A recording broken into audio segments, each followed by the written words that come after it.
Welcome to the MVP, the ModernVivo podcast.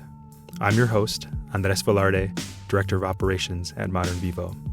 And in each episode, I sit down with a different life scientist to talk about their research findings, the implications of those findings, as well as their career trajectories and the steps they took to arrive where they are now. In this episode, I sit down with Dr. Daniela Rauseo to discuss her recent Cell Metabolism paper titled Mitochondrial Lactate Venting Limits Oxidative Stress. We talk about her research and the new biochemical paradigm it introduces, as well as her career trajectory as a PhD MD. All right, Dr. Rauseo, thank you so much for being here. I'm very excited to have you as the inaugural first ever guest on the ModernVivo podcast, which I'm calling MVP because I believe the scientists that do the type of work you do are the most valuable people to advance the field. Thank you for being here. To our listeners, Dr. Rauseo is an MD and PhD. She got her Doctor of Medicine at the Universidad de Carabobo in Venezuela, and then earned a PhD in medical science from the Universidad Austral de Chile. And Dr. Rauseo, thanks for being here. Would you like to say anything more about your background and your experience?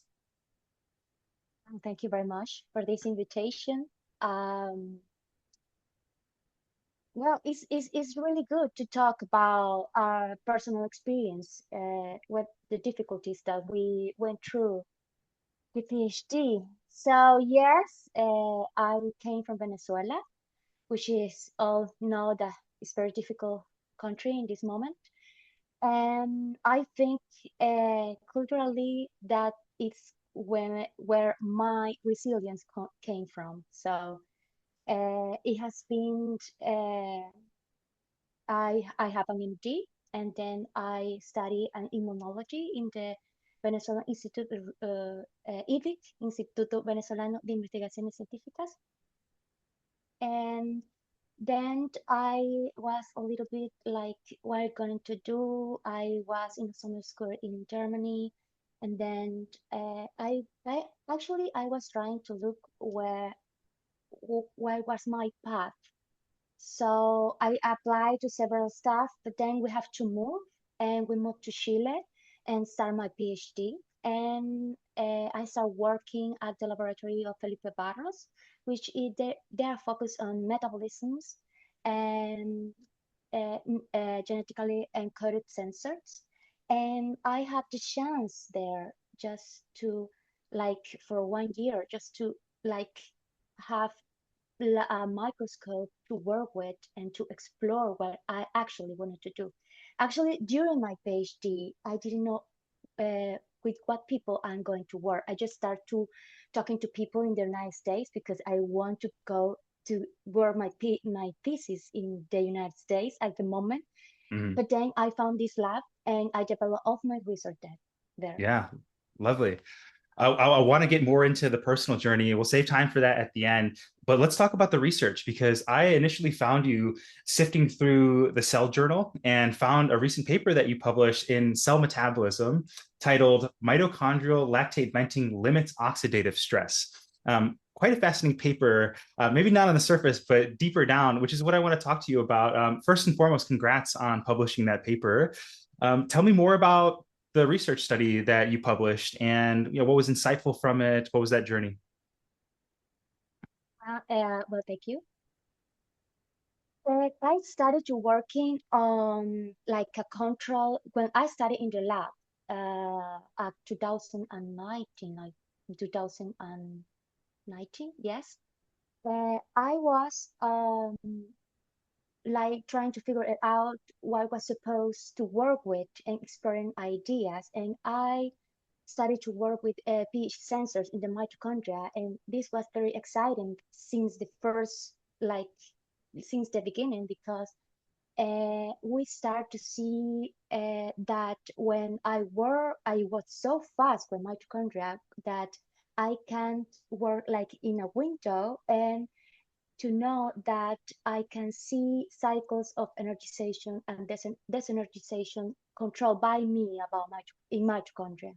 So this was very exciting and was the first step at the end, I just do not know how to. I went through those first results, and then I keep going and working like for 8 months because I didn't know. I just worked so fast, and I didn't know. And at the end, we developed uh, this method that we call MIRE, which is mitochondrial rate of energization, that we can see we have spatial and temporal resolution energization of mitochondria like in tandem of different steps in the oxidation of substrates in the GCA. So basically, the story started. Then, Hmm. when I was this method, I we were thinking like we can test if lactate actually can oxidate in the mitochondria. That's the story of this. So I started working with lactate sensors in the mitochondria to calibrate what's the pool of lactate steady state in the matrix of mitochondria. And I was started to working with transport in the way to understand how these fluxes goes in and out of mitochondria and to understand and interpret correctly the results. So this was like the beginning on everything. I finished my PhD in 2023, but because this was an ongoing research, I need to keep going, and I keep working on many things. And that's the story of the at the beginning of the cell Hmm. metabolism paper.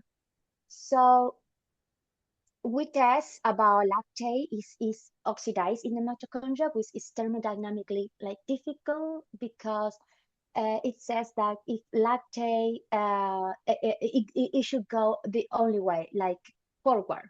It cannot go forward. Like pyruvate cannot go to lactate because this way this desenergized mitochondria, and uh, it was like it's like 17 years of people thinking that there is an LDH in the matrix or the intermembrane space. So we test with this method, and we found that actually there is no lactate oxidation. We can see like we see mirror like a rate of alkalinization, which is a measure of energization.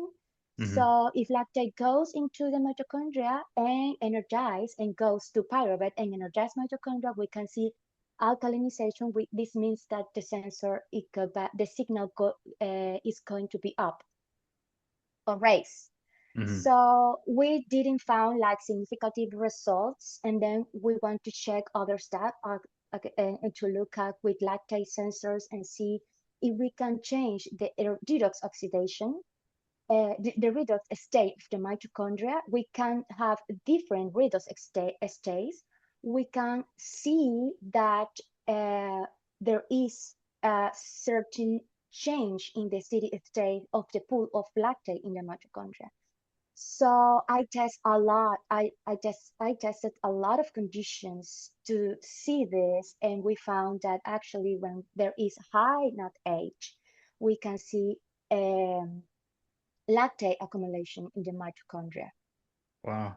So, well, I believe that uh, I don't know how this is going to be. Like I can not expect anything like uh, it would be change the world or something. But I think that my job is to do the best that I can to find and to resolve things in biochemistry, in this case, mitochondria. Yeah. I think that if we have functional analysis about if there is an LDH in mitochondria, this is so important in the way to understand many diseases and to also develop drugs to control or to diminish the risk of many diseases that are involved in mitochondria, diabetes, and also in the central nervous systems of the neurodegenerative diseases.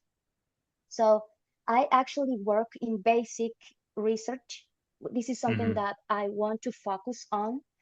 And I think, I don't know, there are a lot of things that we can now like check about the way in which we, uh, there are different diseases in which we have a problem or diseases related with the transport of pyruvate in the mitochondria.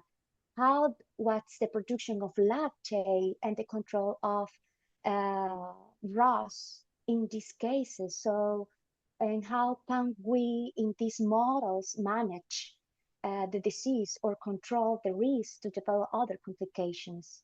Yeah. Maybe it will have other spectrum, like I don't know, maybe we can think about uh, I don't know, other uh, we can change the way we think about life or something. I'm overreacting about this, but the like is like if we found that mitochondria produce the lactate by themselves, and we can use it like a source of substrates to Mm. other like farming or whatever. So I don't know. I am just imagining things, Sure. but Yeah, no, I think it's a wonderful imagination and excellent science as well. I mean, you seem to have introduced a paradigm shift that flips 17 years of previous research kind of on its head and kind of redefine the role that lactate plays in mitochondrial biochemistry, which I think is amazing. I appreciate the points to yes. like, that this can unlock maybe better therapeutics for metabolic disorders such as diabetes, for instance.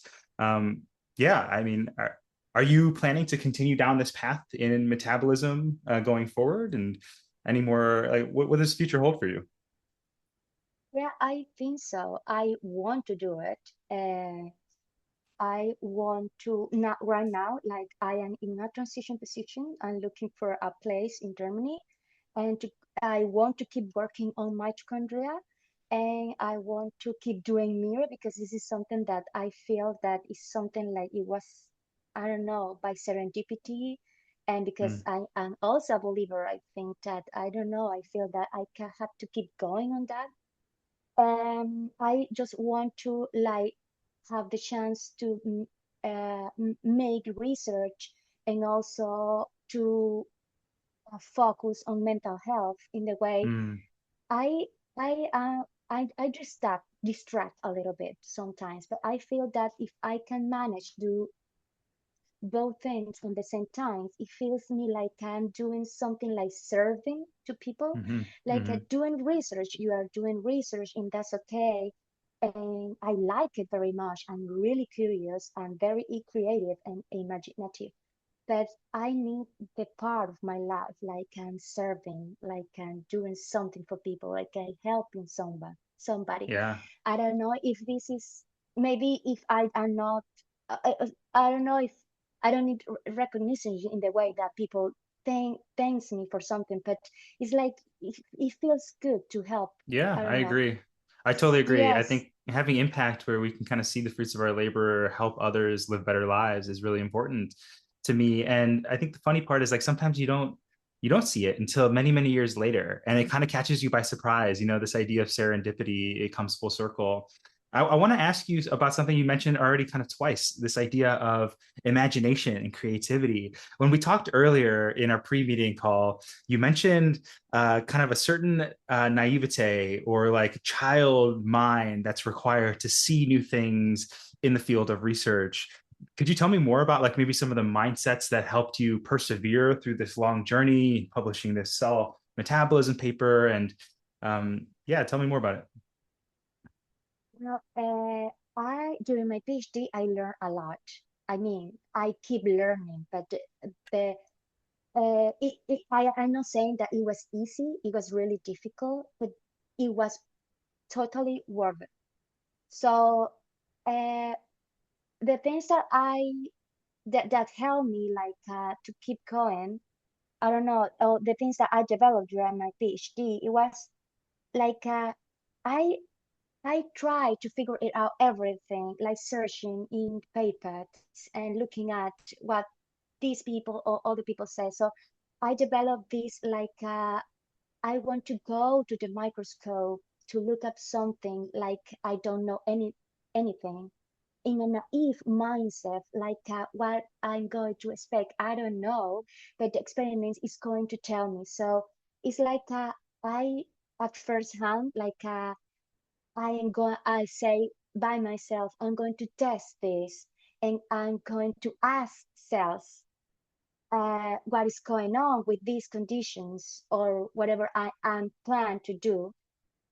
but in a naive sense, like I don't know, like Mm, looking, like believing in something is going. I'm going to find something. Like I believe that there is something that no one is had seen and in the ever. So yeah. is having that confidence that I believe that there is something that is waiting for you to look at it, and I don't need to look at what other people say about that because it would block your mind about the things that you have to do. Mm, So that's why I think my best thing to do is to do the best way to do research is to do the experiments. Like yeah, of you do course. the experiments and that's it. Yeah, And one of my mhm, favorite mindsets that's really helped me throughout my life and my career is action begets new information.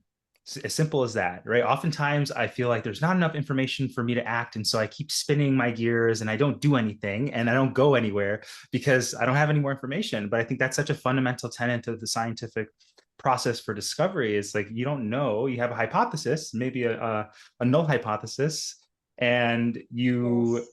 you run some experiments and see what happens. And then you iterate from there. Yeah, it sounds like it was a pretty arduous journey personally as well. Were there ever times when you felt really stuck or you wanted to give up? And if so, how did you get past that? Yeah, it, it was like many times. Like in this path, I think I'm not the only one. It's really difficult, and you have to be very resilient and go through.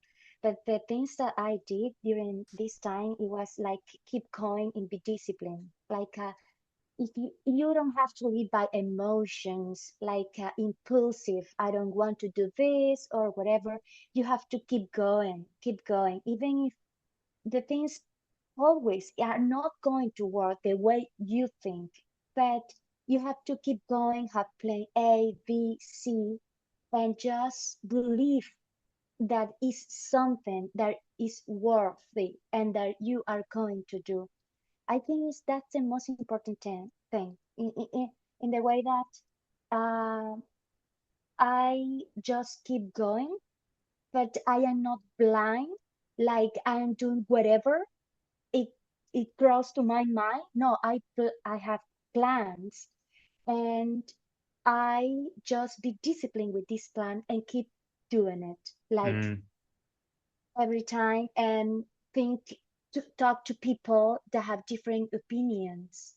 If you have in an environment that people would like go through and say that this is like having no sense, this is the people that even if you don't like it, this is the people that you have to work with yeah. because it will say to you the things that other peoples around the world will say to you that why these things is not going to work. So at the end, you are going to be prepared to talk to that people that don't believe in the work that you have done. Hmm. Yeah. So you have to be willing to that, to face that. It's not like if somebody treats you in the wrong way, obviously you have to put some limits, but you have to take advantage, always advantage of that. Yeah. Like, Yeah. There, I want to know more about this, what this person think about that. And just keep going, be curious. It don't have afraid to know that if something is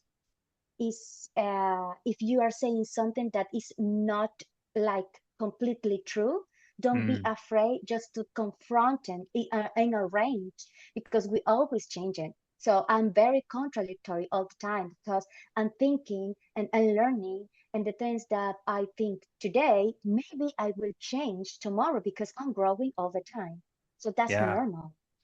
The Totally. most important thing, the most important thing is that you do not change your values. You have an Mm, inner criteria, so you don't have to change it. Like you are respectful, you are kindness, you talk like very honest, and you want to do the things very like structured and organized. That's okay. So if the things doesn't, you have to be very clear about your inner values. Mm. Hmm. because this also is your ethics about your workplace. Yeah. Yeah. I love it. You've hit on a lot of different mindsets, from courage to curiosity to growth mindset. And I think, yeah, an important moment for reflection for anybody listening, look inwardly and ask, how does the work I'm doing align with my values? I think is always an important question to ask. I was going to ask you, what advice would you give to people who are going through a similar path? And you've just absolutely nailed that already. You've already answered this question for us, which I think is really helpful. Yeah, thank you for sharing this perspective. I think there needs to be more of this perspective in science, because oftentimes all we see is the outcome, the cell metabolism paper, the fancy publication, and we don't see the journey of the human that went through all of these challenges and difficulties in order to achieve that outcome. So I really am grateful, and I look forward to seeing what you get up to next. I want to wrap up with this. Like, you can use this platform to send a message to the world, whether that is like a personal values message or something more specific, collaborators you're looking for, specific people that maybe can help you get the opportunities you want. Who should reach out to you if they're listening to this? Who do you want to connect with? Well, if this message will work for people that feel stuck during the PhD road, and I just want to say that you have to keep going, and things that are really value, in my mindset, are not easy. Like, there Mm, is some contradictory opinions, but I think that you can do it.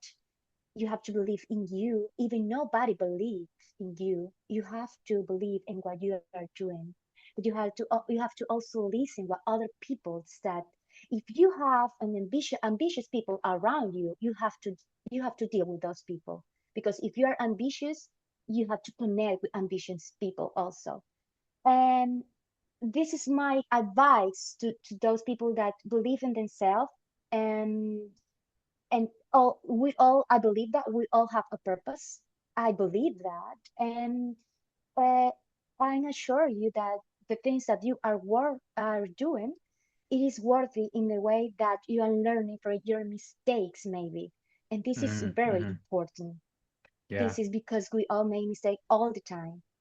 And the second part of your question is that uh, I am in a transition position, and I just uh, I don't know. I just hope I'm not going to say that like an open or whatever, because I know that there is some place for me, and it will be like the right place for me Mm, in Germany, or maybe it's not Germany right now, but other country. Uh, but I think that I'm working on that, because since a lot of time I'm working in the Germany thing, and studying the language for 2 years now. So uh, I just uh, I'm just have faith, and I believe that I'm working on that, and I will find a place that will give me the chance and the opportunity to develop as a research and as a future MD in Germany, like with my approbation. And that's really my advice. yeah. Thank you for Thank sharing, Dr. Asea. Yeah, so if you're listening to this and you're doing interesting metabolic research in Germany or Europe, reach out to Dr. Aseo and you can have an interesting conversation. Thank you so much for diving into your research. I'll also make the paper available in our show notes. So, those ambitious skeptics perhaps can take a look and you can have an interesting discussion about the biochemistry. I loved everything you shared. I couldn't have asked for a better first guest. Thank you so much for being with us. And I hope that we can stay in touch. Of course. Thank you for the chance, for this opportunity. And I am really glad with this Yeah, conversation. me as well. All right. Thanks. ModernVivo designs best-in-class literature review software to help preclinical scientists identify insights from millions of peer-reviewed papers to design their in vivo studies faster. The ModernVivo podcast, was written and produced by Andres Velarde and Ian Levine in the Capitol Hill neighborhood of Seattle, Washington. For more information about our guests, please refer to our show notes. And if you have an interesting story to tell, an interesting science to talk about, reach out to Andres at ModernVivo.com to learn how you can be a guest on our show. Thanks for listening. We'll see you next time.